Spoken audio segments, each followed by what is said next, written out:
Why don't we start off with you telling us a little bit about what you've been doing so far, and you've got some new launches and things coming up. So tell us a little bit about your current situation.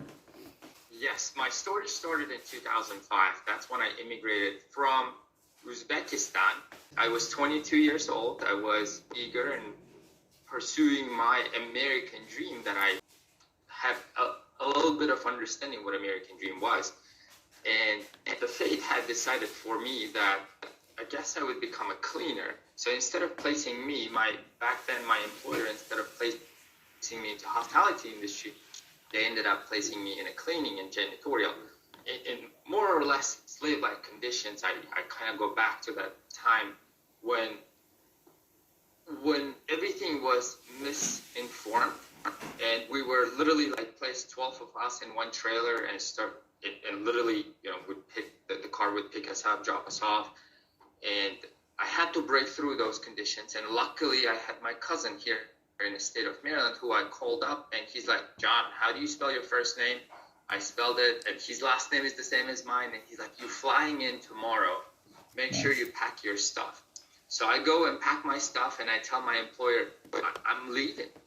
And they call everyone else that came with us at the same flight, 80 some people. They get all of us into that trailer, and I'm sitting, and I'm like a spotlight. This camera is on me. I make the flight safely, then fast forward, cleaning, parking cars, valeting, moving, any kind of job that would pay money. I kept doing. 2005 to 2009, I've worked for my last employer. It was a real estate and home improvement and development company. And from there, I transitioned to my own cleaning services company, which is now doing over $1 million in annual recurring revenue. It's called Untold Cleaning. A little fast forward, that my partner and I started a home improvement company called Fixed Construction. Then we got into real estate. Now we do real estate. And I'm finalizing my book, which is called The Immigrant's Companion, Making Your American Dream a Reality. I'm going through a final manuscript edits right now. And my partners and I are working on a cleaning marketplace that connects cleaners with customers in an Uber-like fashion. So this is kind of a short, condensed version of my story. That is amazing. That's really, really cool and very inspiring to see that, you know, you came from a very challenging background and you've built something really, really cool for yourself. The question I have is like, how long did all of that take for you? So 2005 to 2009 was the biggest step, right? 2005 was the fear, when a fear of unknown. When I just got put those $200 in my pockets, and that's the only money I had, because my employer promised lodging, food, and etc. So I thought I would not need money. So I only had 200 in my pocket, crispy bills of $200 ones. Then I had a bag of worn clothes. And when I arrived to JFK, the bag ripped because I had never flown before that. I had no idea that these guys actually throw the luggage and you need to get something sturdy, right? So the clothes bag that I had of the clothes ripped itself. So that was the scariest part. After, it was 2009 when I decided to kind of like step out from this employment umbrella where my awesome employers, with whom I still have a great relationship with, Kirsten Brecht and Joey Yaffe, I had like a paid salary, right? My insurance, paid phone, paid lunches, etc. So I had to step out to an unknown. So we go time-wise, 2005 to 2009, me starting again from zero. And then it probably took me about 3 or 4 years to start getting comfortable in my shoes, running a business, being as a business owner. And I remember when I started 2009, my income was like 40 or 60,000 on a cleaning services. And then the very next day, when I full-time concentrated on cleaning, we started seeing like a hockey stick. I went to like nearly $200,000. That's when I started hiring people. And then we start going up from there. So there's a big difference. If among your audience, if someone out there is like, "Dude, I don't know how to do this. I'm afraid to do this.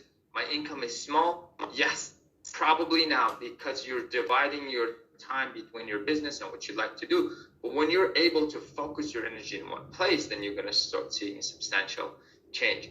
So That's a really good point you made as well. One is that obviously how long it takes to get something to be strong. But the second point is deviating from doing what you were doing as a job before to then having the courage to start your own business. But oftentimes, people will see opportunity, they might even have better ideas on how to improve things, but they don't often go and start their own business. So, what do you think was the difference in you being able to go that direction? I think things happen for a reason. So right before I quit my project, my full-time job, we hired a new controller, and controller start putting me in a bad light in front of the owner's eyes, and I start feeling attention was boiling up. So had this not happened, I could have just stayed an employee and probably would have been an awesome employee right now. So the pressure built up. I already had a very thin, but a little bit of savings. And then I already started to learn about the landscape, how things operate in this country. So I took that as an opportunity. I'm like, if not now, then when? You had heard this good knowledge and you thought, okay, you know what, now is the time. Might as well try it out, because if it doesn't work out, you have the skill set to kind of land a job and do the things you were doing anyway. Did you always have that sort of a resilient mindset, or did you have to work to develop it? Don't we all have it? If you think about it, Ash, Yeah. we all have it, right? If we did not have it, then as toddlers, we would still be crawling, Yeah. right? So the reason we learn how to walk is because we fall, we get up, we fall, we get up. So I think if we keep that toddler mentality in our head, whenever we're trying to do something, failure is almost inevitable. But if you are afraid of falling, you will keep on crawling. So the faster you fall, you see some toddlers, right, that are super active and start learning how to walk and run when they like little still. And the other ones take even longer because they're afraid to hurt themselves. But by hurting yourself, you will expedite your growth. So we all have it as babies. It's just sometimes I think either society or people around us put too much protection and put us in a bubble. It's like, hey, don't hurt yourself. You're going to fall. Don't try this. And that pushes down on us. In those times, just bring up a toddler mentality, remember, and then keep on walking. I love that. If you're not falling, then you just keep crawling. I love that. The thing is, like, resilient mentality is like a lot of people want to learn it, but it sounds from what you're saying is more like you have to unlearn it because you get taught to be safe and not try things. So that's a really good Yeah. mentality to have. Now, what about your kind of routines? Do you have any of that you developed as you were building your business and going through the struggles of doing that? So yes, I do have a rituals that I picked up. It was a time in my life when I myself considered hitting the lowest point emotionally, especially. That's when my now ex took two of my adorable daughters, or our adorable daughters, and left to Uzbekistan for good. And I didn't see them for the next 2 years. So if you take that point where she left, all this area, I was also pampered, arrogant, not working on myself person who just got on this pedestal and surrounded myself with people who were just clapping me, pretty much telling me what I want. Because at that stage of my life, I already had a business, 2-car garage, almost paid off house, paid off cars, right? A wife, 2 kids. So I thought I'm like in the top of pinnacle. And it didn't take too long, right? Like once this leg is gone, your thing is literally you're standing on 3 main pillars: emotional, financial, and health. If 2 of them, you take out 1, you crumble. You take out 2, you fall. People start getting suicidal thoughts when 2 of those 3 legs are gone. So where I'm going with this is I just built up so much arrogance for myself that I was ignorant. And I start working on myself. I start working on my wife, right? Like the relationship we had with her. So the fault is not hers. The fault is mine because I became so arrogant. When she left, everything crumbled. I start losing my health. I started losing my emotional well-being because my love was gone, and my finances started to crumble, my company. then I'm like, I'm already, and Hal Elrod comes up on a podcast with his Miracle Morning Theory. And he told me, one of the things that actually struck to me is what you are and what you have now because who you were before. If you want more, you got to change yourself first. And that was like an opening moment for me. And from there, I embarked on like a journey of passionately researching personal developers and following them. Dean Graziosi, Hal Elrod, Tony Robbins, etc. The list goes on, right? They don't stop, which is good. And I've developed a routine for the last 3 to 4 years now. I'm pretty consistent with. When I wake up, the very first thing I do is I don't drink my coffee. I don't look at my phone. I drink water and then do my 7-minute workout. So it's an application. It gets your blood flowing. You're on a wake up stage with your mind. And then right after that, I sit down and do my Spanish. I'm learning language right now. So I do Duolingo in this case. And once my heartbeat is a little calmed down, I start my meditation. When I'm doing my meditation, I used to do a guided meditation. I do it non-guided now. After that, I journal a little bit, write down what are my top priorities for today, and then I read. So when that's done, then the one super important thing to do if you're doing it, then I've got an accountability partner who's my business partner as well. So before I do anything else, before I get up after reading, I'm like, hey, I'm done with these tasks, right? If something is left, I'm like, this is left. And then I go on and get my coffee and breakfast and etc. So that's my routine. That's amazing. That's so important to have, especially that like last bit you just mentioned about the accountability partner. It's probably something a lot of people miss, right? It's developing these routines can be a challenge on its own, but keeping them up every single day is a massive, massive hurdle every day. I don't know if you find that as well, but like for me, some parts of the morning routine is routine. Like it's easy to do. You get up, it's like a tick box exercise. It just happens. But there are some parts that some days I will have to motivate myself to actually do. Sometimes you'll have other stresses or whatever coming up. So do you have days like that? And if you do, like, how do you deal with those? Yeah, absolutely. The days when, let's say I had a voting a day before, right? My body is aching. Or let's say I ate something and my body doesn't want to work out anymore because I'm not in a state. Or let's say I had a party with friends and we had a little too much to drink and my head doesn't want to read. Just, those are the days actually when you're building up the habit, right? That those are the days so if you give up on those days, then it's easier for you to say, oh, I didn't do it yesterday. I'm going to skip on it. It's the accountability partner, which is a pure pressure and a silent pure pressure, right? Because you've committed for it. So you got to be able to stand for your words, which you say. Otherwise, who are you if you don't stick to your words? So that's one of the things that pushes me and that I just push through it. There's no magic pill. There's nothing. But what I like is have you heard about Dave Allen's 2-minute rule? No, actually, I haven't heard of a 2-minute rule. Okay, so the rule goes, if a specific task takes you 2 minutes or less, do it now. Do not procrastinate. How you can use that rule to do anything you'd like, pretty much. You kind of cheat your brain. So you say, okay, my very first task is jumping jacks. Let me just do jumping jacks for 2 minutes, right? And while you're doing jumping jacks for 2 minutes, now your blood is flowing and you go on to like the rest of your exercise routine. Same thing with a book. I'm like, I don't want to read. Okay, but I got a 2-minute rule. I committed myself. I'm going to go through one page. It takes about 2 minutes. You go through one page and then you're going through the other pages. Literally use this. If you don't want to work out, put your sneakers on, 2 minutes or less, and then go outside. When you're now outside and you're like, dang it, I already put my sneakers on. Should I just run or walk, right? So you continue. I mean, that's one of the little hacks that I use to cheat my brain, right? To lie to it, that go take an action.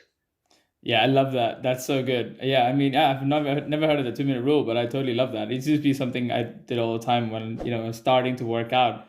When I was a big night owl in the past, so when I had to change to become a morning person, work out in the mornings was a big challenge. So it was the same thing. It's like, oh, let me just jump out.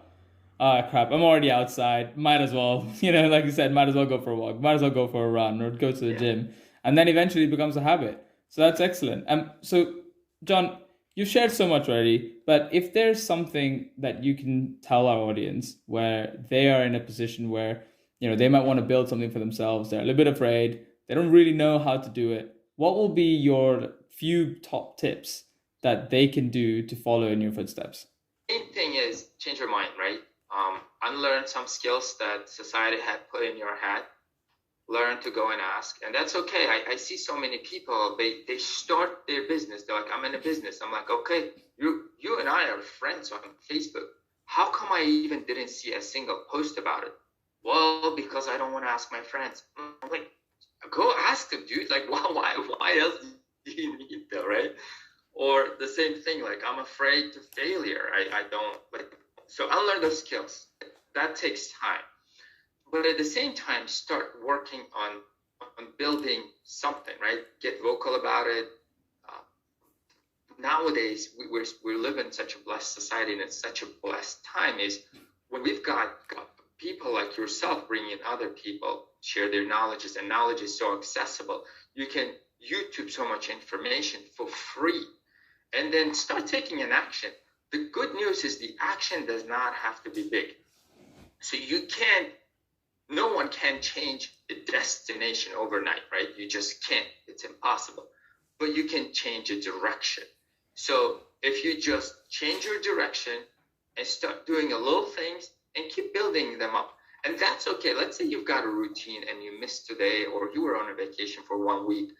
That's okay. You don't have to make up for what you've lost. Just pick back up from where you are and continue. Those little steps every single day, those will put you towards the right direction you gotta go. And don't be afraid of failure. Yuri Levine, the guy who sold Wise navigation system to Google for $1 billion, if I'm not mistaken, you go to his website, one of his quotes that I like, he says, make your mistakes, and then he underlines fast. So the quicker you do that, remember, each no will bring you closer to yes, right? So if you're hesitant in pulling yourself back and you're not brave enough to go ask for it, then the answer is no, for sure, right? But if you keep on asking, keep on knocking doors, one of them will open. I get more rejections all the time. Right now, like, I'm reaching out to an amazing people about my book, right? Because of, I need to figure out the publishing, the logistics, etc. Most of the time I get no, but what do? You keep on doing, because I know if I don't ask, I will get no for sure. But if I keep on asking, at some point someone is going to be in a mindset needing what I offer, and will say yes, and then I'll take off from there. So just keep on resilient, be resilient, become a toddler again who's willing to walk, learn how to walk.